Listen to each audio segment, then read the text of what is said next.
Look, up in the sky. It's a bird. It's a plane. It's Togamaya 180. And it's the perfect time to talk about both the complete history and the 20th anniversary of everyone's favorite superhero family.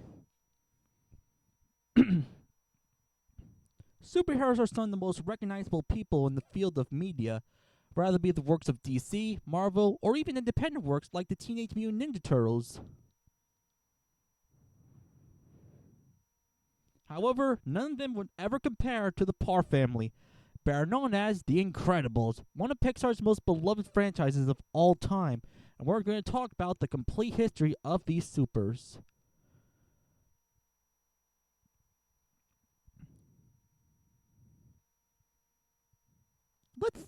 Let's talk about a little birdie named Brad, aka Brad Bird. Back in 1983, Brad sketched a family. He based the drawing off during his time directing The Iron Giant at WB, where he had a hard time balancing directing and spending family time. When the film was released in 1999, it received massive acclaim, but sadly bombed at the box office due to marketing problems. Despite this, Pixar's John Lasseter was still impressed by Brad's work and asked him to direct a film for them at Pixar. It also helps that Brad and John were buddies at Cal Arts. And so, Brad decided to dig up his old concept about a family of supers, taking inspiration from spy films and comic books from the 60s. Well, at first it was envisioned as a 2D hand-drawn film like The Iron Giant, but since he is with Pixar, a CGI studio, he had to make a switch to CGI. Released on November 5th, 2004, The Incredibles was a superhero film that was set in a world where supers exist, but unfortunately they've been banned from helping people after a series of controversies.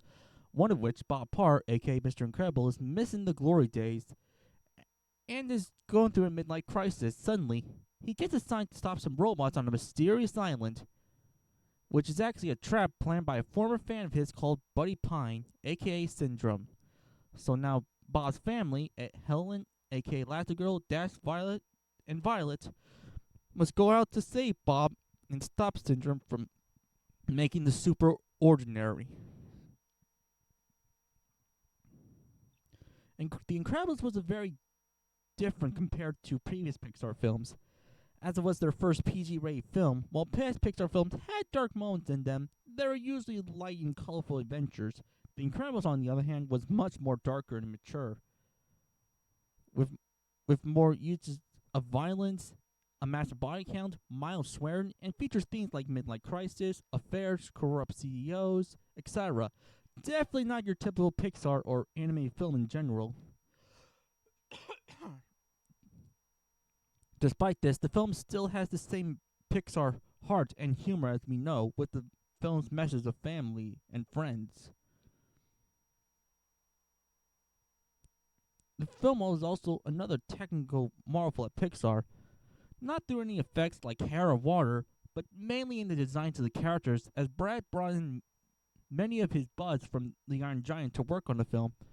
The designs of the characters are a lot more cartoonish and stylized as opposed to most CGI films that try to look realistic, giving the film a unique look. The film was released to critical acclaim upon release, with some calling it another one of Pixar's best, and became another box office hit with $631.6 million, making it the fourth highest grossing film of 2004, behind Syndrome, behind Spider-Man 2, Harry Potter 3, and Shrek 2. It even managed to win 2 Oscars, one for Best Animated Feature and another for Best Sound Editing, making The Incredibles the only animated film to win Best Sound Editing, and the first Pixar film to win 2 Oscars. In fact, due to the success of The Incredibles, Brad would later on go on to direct another film for Pixar, that being 2007's Ratatouille, which was another critical and commercial success. There was also a video game tie-in released for PS2, Xbox, GameCube, GBA, and PSP, published by THQ and developed by Heavy Iron Studios, best known for SpongeBob Battle for Bikini Bottom. And a year later, in 2005, another game based on The Incredibles was released called Rise of the Underminer for PS2, Xbox, GameCube, GBA, and this time the DS. And developed by Heavy Irons once again. This sees both Mr. Incredible and Frozone trying to defeat the evil Underminer from terrorizing the world.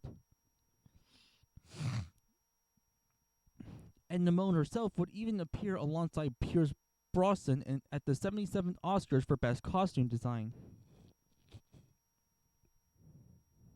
On the DVD release of the film, there were 2 shorts released, the first being Jack Jack Attack, which is set during the events of the first film, where Jack Jack is being babysitted by Carrie, and the second being The Adventures of Mr. Incredible Pals, which is a parody of 60s Saturday morning cartoons and uses a style called Synchron Fox.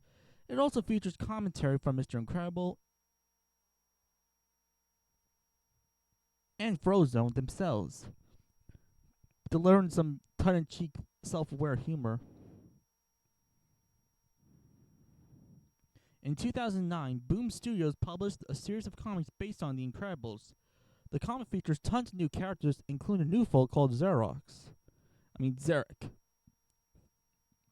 Fun fact, Zarek was actually a scrap villain from the original draft of The Incredibles, but was then later replaced by Syndrome later on in development. The Incredibles even appear as playable characters in the Skylander-style game Disney Infinity, with Mr. Incredible being one of the starter packs. Even Syndrome is one of the playable characters. But after 14 long years of waiting, the long-awaited sequel to The Incredibles was released, called Incredibles 2, released on June 15, 2018, with Brad Bird returned to direct. Set right after the events of the first film, a wealthy man asks Mr. Incredible, Frozone, and Elastigirl in order to restore the trust in superheroes once again. But they had to watch out for a new foe called Screensaver, because it is causing some trouble for this mission. The film features most of the original cast from the original, except for Dash and Rick Dicker, as Dash is voiced by Huckleberry Mentor, and Rick is voiced by Jonathan Banks, as Bud Lucky retired in 2014 and passed away in 2018. The film is in memory of him. Plus, the film featured tons of new faces like Winston Dever, and featured a much more advanced and improved animation than the first, with improved textures and effects. Upon release, the film was well received by critics, but did grew more mixed over time, as some people called it inferior to the original. But no matter what people thought of this film, the film was a huge box office smash, breaking many box office records, and grossing $1.24 billion, making this, at the time, the highest grossing animated film in the US and Canada, and Pixar's highest grossing film, until that record was broken by Inside Out 2 in 2014.